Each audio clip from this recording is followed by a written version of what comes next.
અમદાવાદના ધોલેરા તાલુકો થયો જળબંબાકાર. ભોગાવો અને સાબરમતી નદીના પાણી ફરી વળતા ગ્રામ્ય વિસ્તારો બેટમાં ફેરવાયા. પીપળી ગામનો વણી તળાવ પાણીમાં ગરકાવ થતા 100 જેટલા લોકો ફસાયા હતા. રવિવારે રાત્રે પ્રશાસનને જાણ થતાં જ સવારે એનડીઆરએફની ટીમે રેસ્ક્યુ ઓપરેશન હાથ ધર્યું.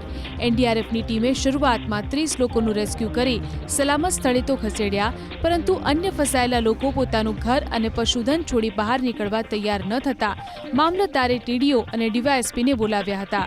સ્થિતિની ગંભીરતાને જોઈ ટીડીઓ, ડીવાયએસપી અને અમદાવાદ જિલ્લા પંચાયતના પ્રમુખ તાત્કાલિક વણી તળાવ વિસ્તાર પહોંચ્યા.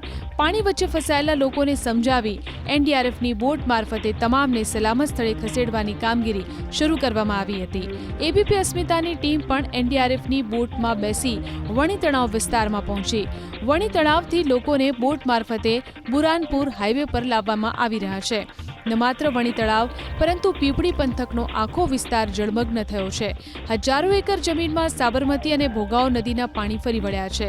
ખેતરોમાં નદીના પાણી ફરી વળતા ખેડૂતોનો પાક નિષ્ફળ ગયો છે.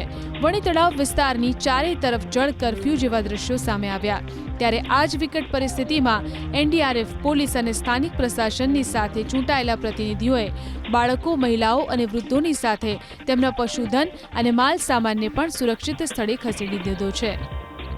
જે બાવળામાં જે પાણી ભરાયું હતું એ કાલ આખો વહીવટી તંત્ર અને પોલીસ બધા મળીને આરએનબી તરફથી જે અહીંયા એને પાણીના નિકાલની વ્યવસ્થા કરવામાં આવી છે.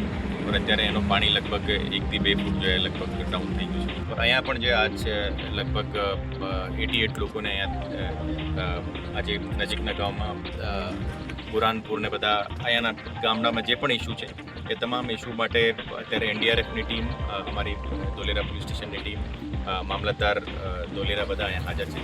ઓર એ 3 ગામડાઓ ઉપર વાચ રાખેલી છે.